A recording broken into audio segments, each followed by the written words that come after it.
আসসালামু আলাইকুম। C programming এর বেসিক টু অ্যাডভান্স টিউটোরিয়ালের কোর্স প্ল্যানে আপনাদের সকলকে স্বাগতম জানাচ্ছি। আজকে কোর্স প্ল্যানে যেসব টপিকগুলোকে শর্ট আউট করেছি সেগুলোই আপনাদেরকে দেখাবো। আপনাদের সাথে আছি আমি আনিসুর রহমান। তো চলেন দেখে নেওয়া যাক কি এই কোর্স প্ল্যানে থাকছে। তো টপিক হিসাবে আমি বাছাই করেছি সি প্রোগ্রামিং এর ফান্ডামেন্টাল বিষয়কে সর্বপ্রথম। কারণ সি প্রোগ্রামিং এর ফান্ডামেন্টাল বিষয়গুলো যদি না বুঝি তাহলে সি প্রোগ্রামিং এর অন্যান্য প্রোগ্রামগুলো করতে আপনার খুবই অসুবিধা হবে। সে কারণে ফান্ডামেন্টাল বিষয়কে সর্বপ্রথম বাছাই করা হয়েছে। এরপরে আস্তে, আস্তে আমি দেখাবো কন্ট্রোল ফ্লো স্টেটমেন্ট কিভাবে কাজ করে। অর্থাৎ সি প্রোগ্রামিং এ ডিসিশনকে কিভাবে মেকিং করতে হয় এই কন্ট্রোল ফ্লো স্টেটমেন্ট এই চ্যাপ্টারটাতেই শেখানো হবে। এরপরে আমি ফাংশন এবং রিকারশন দেখাবো। অর্থাৎ ফাংশন কিভাবে কাজ করে, রিকারশন কিভাবে কাজ করে, কখন কোনটা ব্যবহার করতে হয় এই বিষয়গুলো সম্পর্কে দেখাবো। তারপরে থাকছে অ্যারে, পয়েন্টার এবং স্ট্রিং কিভাবে ব্যবহার করলে ভালো হয়, কিভাবে কাজ করে, কিভাবে মনে রাখবেন সব বিষয়গুলো সম্পর্কে ধারণা দেওয়া হবে। তারপরে দেখাবো স্ট্রাকচার এবং ইউনিয়ন। তারপরে দেখাবো ফাইল হ্যান্ডলিং। ফাইল হ্যান্ডলিং করে কিভাবে একটা ফাইলকে আপনি ওপেন করতে পারেন, সেভ করতে পারেন বা ক্লোজ করতে পারেন। বা এই ফাইলের মধ্যে আপনি কিভাবে একটা টেক্সটকে ইনপুট দিতে পারেন, আউটপুট কিভাবে সেখান থেকে নিতে পারেন, এই বিষয়গুলোকে দেখানো হবে।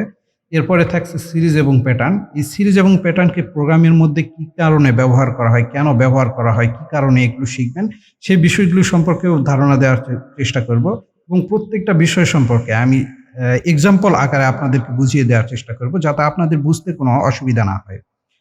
এরপরে দেখাবো কমান্ড লাইনে কিভাবে কাজ করবেন এবং সি প্রোগ্রামকে কিভাবে ডিবাগিং করবেন। ডিবাগিং এর মাধ্যমে আপনি একটা কোডকে ভেরিফাই করতে পারবেন যে কোথায় ভুল হলো, কিভাবে সংশোধন করব এই বিষয়গুলোকে দেখানো হবে। যেহেতু আমি কোড ব্লকসে কাজগুলো করাবো এবং ইউনিভার্সিটি বা কলেজে এই কোড ব্লকসকে বেশি ব্যবহার করা হয়, সেই কারণে আমি কোড ব্লকসই দেখাবো মূলত। এরপরে এমসিকিউ এবং কুইজ দেওয়া হবে প্রত্যেকটা ভিডিওর প্রত্যেকটা টপিকের উপর যাতে আপনাদের এই কোডিং স্কিলকে ভেরিফাই করতে পারেন। তারপরে কোয়েশ্চন যদি আপনারা কোনো কমেন্টে করে থাকেন সেই কোয়েশ্চনগুলোর অ্যান্সার আমি ভিডিওর মাধ্যমে দেওয়ার চেষ্টা করব। যদি আপনাদের লাইভ কোনো সেশনের প্রয়োজন হয় সেক্ষেত্রে সেই লাইভ সেশনেরও ব্যবস্থা করা হতে পারে। যতগুলা টপিক দেখাবো সবগুলোর তো এক্সাম্পল অবশ্যই দেখাবো আর আপনাদেরকে এক্সারসাইজও দিয়ে দিব যাতে আপনারা নিজেরাই প্র্যাকটিস করতে পারেন। এক্সারসাইজ যদি না দিই, শুধু যদি এক্সাম্পলের মাধ্যমে সব কোডকে বুঝিয়ে দিই তাহলে আপনাদের নিজেদের এই স্কিল কিভাবে ভেরিফাই করবেন? এমসিকিউ এবং এক্সারসাইজের মাধ্যমে আপনারা নিজেদের স্কিলকে বাড়াতে পারবেন। আর কোয়েশ্চন অ্যান্সার তো অবশ্যই থাকছেই। আর এরপর দেখাবো সিকিউরলি কিভাবে কোডিং করবেন সি প্রোগ্রামিং এ। সিকিউরলি যদি কোডিং করতে না শিখেন তাহলে একটা প্রোগ্রামিং ল্যাঙ্গুয়েজ শিখে আপনার উপকারিতাটা কি হবে? কোনো উপকারিতা হওয়ার কথা না। সে কারণে আমি সিকিউরলি কিভাবে কোডিং করবেন সেটা দেখাবো। তারপরে নেটওয়ার্কে কিভাবে প্রোগ্রামিং করবেন, নেটওয়ার্ক প্রোগ্রামিং কিভাবে করবেন। তারপরে দেখাবো এমবেডেড অ্যাপ্লিকেশন দ্বারা কিভাবে আপনি একটা প্রবলেমকে সলভ করতে পারবেন। এরপরে দেখাবো ইনামস, প্রিপ্রসেসর এবং ম্যাক্রোস যেগুলোর মাধ্যমে আপনার অ্যাডভান্স বিষয়গুলোকে ক্লিয়ার করার চেষ্টা করব। এই অ্যাডভান্স বিষয় আরও আছে, যে অ্যাডভান্স বিষয়গুলো আমি এই বেসিকের মধ্যেই ভিডিওগুলো আপলোড দেওয়ার চেষ্টা করব অ্যাডভান্সের। আপনারা এগুলোও দেখে নেবেন মাঝে, মাঝে। আর যারা অলরেডি প্রোগ্রামিং বেসিকগুলো জানেন ভালো করে তারা এই অ্যাডভান্স বিষয়গুলো দেখলে খুব ভালোভাবে প্রোগ্রামিং সব প্রবলেমগুলোকেই সলভ করার উপযোগী হবেন। কোডিং স্কিলকে আরও ভালোভাবে বাড়াইতে পারবেন। তারপরে দেখাবো bit level programming, ASCII values কি ক্যারেক্টারের আস্কি ভ্যালুগুলো দেখাবো। স্ট্যান্ডার্ড লাইব্রেরি ফাংশন দিয়ে কিভাবে কাজ করা যায়, স্ট্যান্ডার্ড লাইব্রেরি ফাংশন কোন ফাংশনটা কখন ব্যবহার করা হয়, কোন ফাংশনটা ব্যবহার না করলে কোন কোডিংটা করা যাবে না, এই বিষয়গুলো দেখাবো। লাইব্রেরি ফাংশন তৈরি করেও দেখানো হবে যাতে একটা লাইব্রেরি ফাংশন কিভাবে আপনি তৈরি করতে পারেন সেটাও শিখতে পারেন। তারপরে দেখাবো একটা সি প্রোগ্রামকে কিভাবে ডেভেলপ করবেন, সি প্রোগ্রাম কিভাবে ডেভেলপ করা হয় সে বিষয়গুলো সম্পর্কেও ধারণা দেওয়া হবে। অ্যাডভান্স কিছু সি প্রজেক্ট করা হবে, যে প্রজেক্টের মাধ্যমে আপনার এতদিন যে কোর্সগুলো করে আসছেন, যে বেসিক টপিক বা অ্যাডভান্স টপিকগুলো কভার করে আসছেন সেইগুলোকে রিয়েল লাইফে কিভাবে একটা প্রজেক্ট করবেন সেই প্রজেক্ট করে দেখানো হবে। শুধু একটা প্রজেক্ট না, অনেকগুলো প্রজেক্ট করেই মূলত দেখানো হবে।